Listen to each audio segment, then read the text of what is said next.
Hey guys, you're in a nutshell with me, Ina.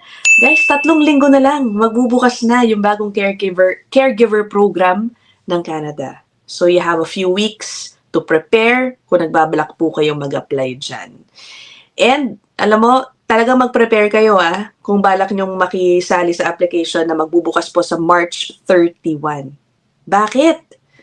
Okay, so just a few days ago, March 7 to be exact, sinabi na po pala ni Immigration Minister Mark Miller kung ilan ang slots na bubuksan para dito sa Caregiver Pilot Program. Okay, ilan po yan? 2,750. 2,750. Para sa lahat po yan, hindi lang po yan sa mga Pilipino. Ang 2,750 po ay kalahati lamang ng bilang na mga tinatanggap nila over the past years. Dati po, 5,500. Noon po, na 5,500, kapag nabubukas po ang mga caregiver program, nagsasara ito in a matter of hours. 2 hours, 3 hours. Imagine paano pa ngayon na nangalahati na lang po ang slots. So again, it's gonna be very difficult. You have to be good in entering, information online. At mamaya po, meron akong i-share sa inyo na concern. Meron pong isang concerned citizen na nag-PM po sa akin tungkol sa maaring, sinabi niya po sa akin na dapat basically mag-ingat po yung mga kababayan natin na kumukuha ng mga consultant rin. Lalo na daw po yung mga nakabase sa Pilipinas, dahil baka mag-take advantage tungkol dito sa caregiver program na very in demand, yet limited ang slots, baka pinapaasa lang po kayo, tapos medyo hindi naman din po sila prepared na tumanggap ng maraming kliyente. Mamaya I'll share more about that. For the meantime, sige, puntahan na muna natin itong sinabi ni Mark Miller tungkol sa bagong caregiver program. So 2,750 po ang slots na bubuksan. Out of that 2,750, 150 ay ibibigay daw po sa mga out of status na caregivers here in Canada. O, diba? Mga, undocumented din kung tutuusin, out of status nga eh. And by the way, kung hindi ko pa nabanggit kanina, ang tatanggapin po na application sa March 31st or simula sa March 31st ay yung mga nandito na po sa Canada. Okay, kung kayo po ay nasa Pilipinas, gusto nyong mag-apply sa programang ito, hindi pa po ito ang oras para sa inyo. Applications will be open for those outside Canada at a later date. Okay? So, wag po muna kayo mag-apply sa March 31st. Okay, actually, hindi nga clear sa akin, Paano kaya yun, Yung, kumbaga may 2 streams for those in Canada and outside Canada. Tapos, 2,750 ang bubuksan. Paano kaya is-split yun? I mean, I won't be surprised kung doon pa lang sa unang stream na in Canada, baka mapuna na yun di ba? I don't know. More guidelines are expected, habang papalapit ang March 31. O sige, nakahanap po ako ng soundbite, I will share with you from Immigration Minister Mark Miller. Actually, ang kausap niya yata dito, puro mga Pilipino. Press conference po ito tungkol sa caregiver program, and I believe puro Pilipino po ang mga nag-attend nito. Pero audio recording lang po itong nakita ko online, from one of the consultants that I follow. Hold on.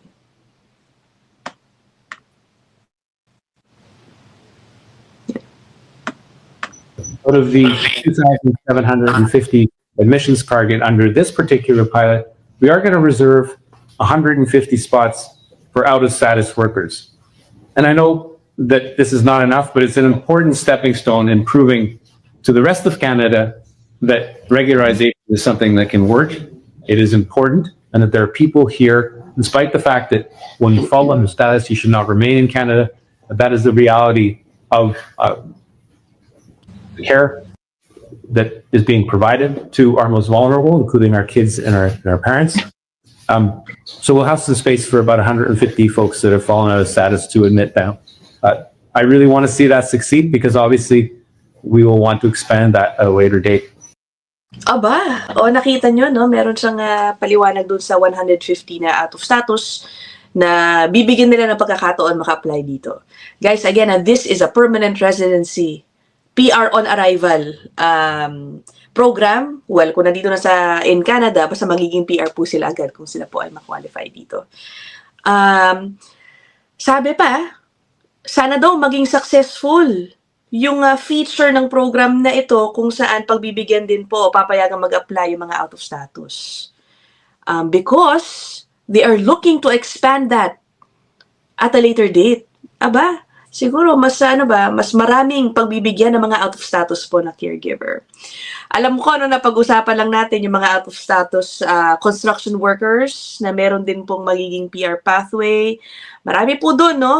Sa inyo, mga nagsabi ng medyo negative comments na parang bakit naman ganun, sila pang mga illegal, ang pagbibigyan ng mas madaling PR pathway. Okay, based on my reading, punta lang po tayo dito sa caregivers. I'm not really sure, by the way, kung ano ang dahilan kung bakit marami po mga out of status na construction workers here in Canada. I don't know. But in the case of these caregivers, nung nabalitaan ko ang dahilan kung bakit marami po sa kanila ang na out of status, medyo they got my sympathy. Bakit? Kasi many of them, they were basically forced, it turns out, no, they were forced to be out of status. Nag-apply naman daw po ang marami sa mga ito to be PR, okay, under the previous caregiver pathways. Okay, submitted all their documents. Yun nga lang, dahil napakatindi po pala ng backlog daw sa previous caregiver pathways, wala na. Sa sobrang tagal, hindi pa rin sila nadidesisyonan. Talagang nawalan na sila ng status. So that's what happened reportedly to many caregivers. If that is the case, ako okay lang sa akin, no? In a way, okay lang sa akin na ma-prioritize din sila at mabigyang pagkakataon in this new caregiver pathway. Let me know your thoughts about that also, if you agree with me or not. Tapos ayun na nga, no, may idea para. Sabi niya, sabi ni Mark Miller, no, sana maging successful ito. At kumbaga makita eventually ang benepisyo daw ng regularization.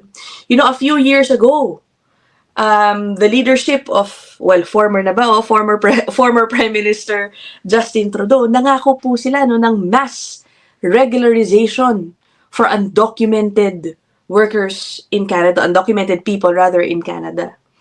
That, if ever, would have covered hundreds of thousands.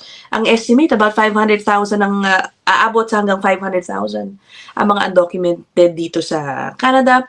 But then, hindi na po natuloy yun, ano? Pero ngayon, naririnig natin in specific professions. Ayan, nauna na yung construction, ito naman, caregiver. Mukhang, may nangyayaring ganon kahit papano. Ngayon, okay, puntahan ko na yung binabanggit ko sa caregiver pathway na paparating. Guys, mag-ingat kayo. Una sa lahat, okay, I am not telling you to get a consultant if you want to apply for the caregiver pathway. Okay, pwedeng-pwede nyo yan gawin ng DIY. Ang sa akin lang, kung mag-DIY kayo, guys, if there is a way for you to learn how the online portal works, meron bang mga may kakilala kayo na may previous experience dyan na naging effective, alam mo, magpaturo kayo sa kanila. Dahil again, I think it's really gonna be tight. First come, first serve yan bigla, no? Hindi po ito parang express entry na may scoring system. Sino mas mataas na score, sino mas magandang caregiving background, kahit RN ka pa, it will not make any impact. Okay, basta qualified kayo dun sa eligibility requirements at nakapag-submit kayo, napasok niyo yung application ninyo, makukuha kayo hanggang ma-fill yung slots. That's how it is according to the RCICs that I've spoken to about this. So ngayon, because of that urgency, no, sa pag-a-apply, meron pong nag-PM sa akin. I will share with you the message. Siyempre, anonymous na lang, no? Buburahin ko po yung kanyang pangalan. Concerned siya na baka daw po kasi may mga consultants na mag-take advantage, okay? Sa mga gustong-gusto makapasok po sa caregiver program. Napakita ko po muna sa inyo. Lalo na, ang nire-refer niya ay yung mga nasa Pilipinas daw, okay? Ayan. Okay, sabi niya, ito ang kanyang mga tanong na dapat tinatanong nyo rin, okay, bilang mga potential clients ng mga consultants. Sabi niya, do they have the capacity including trained manpower to assign each client's file and submit the application as soon as the program opens on March 31? Do they have sufficient resources, such as computers, to handle the workload efficiently? The pilot program has a strict limit of fewer than 2,000. Okay, ano nyo na yan kasi hindi pa po ina-announce yung quota nung nag-message po siya sa akin. Yan, and it typically closes within an hour of opening. Oh, within 1 hour lang. Clients are paying the agency to prepare and submit their applications. But how can this be ensured if the portal closes so quickly? The agency must be careful not to take on more than it can realistically handle. You know, ang pinupunto niya po dito, baka po makakakilala kayo dyan ng agency man yan o consultant o ano man, natutulong sa inyo daw mag-submit ng inyong application. Sabihin, no, sige, ako na bahala lahat sa inyo, no? Guys, kilalanin ninyo kung ang operations ng inyong kukunin. Ideally daw po kasi, no, one application should be handled by one staff. 1:1. Okay? Tapos may sariling computer yun, mag-isa siya, natututok sa'yo the moment the application opens. Okay? Kunyari, nag-iisang tao lang po yan, nakarinig kayo, tas 5 ang kinuha niyang kliyente. I don't know how that would be. 'Di ba? Dahil nga ang daming sabay-sabay po na mag-a-applyan. Kung iisa-isahin po niyang ipapasok yan mga yan, baka yung una lang po ang maipasok niya, hindi na yung si client 2, 3, 4, and 5. Okay? So, kilalanin nyo ng husto kung sino po ang kukunan nyo ng tulong and make sure and find out if they are ready with resources to submit your application. Kasi guys, no, I think if you get them, of course, they would tell you, wala naman pong guarantee dyan kung makukuha kayo o hindi, kung matatanggap nga ang inyong application o hindi. Pero ang ending po niyan, magbabayad pa rin po kayo if you secure their services. Whether or not, again, your application is successful. Diba? O, ito pa yung part 2 ng kanyang message. Ang modus niyan, yan, ay sasabihan na lang si client na, sorry, hindi na na-submit dahil napuno na. But ang reality pala ay hindi na atupag at the start.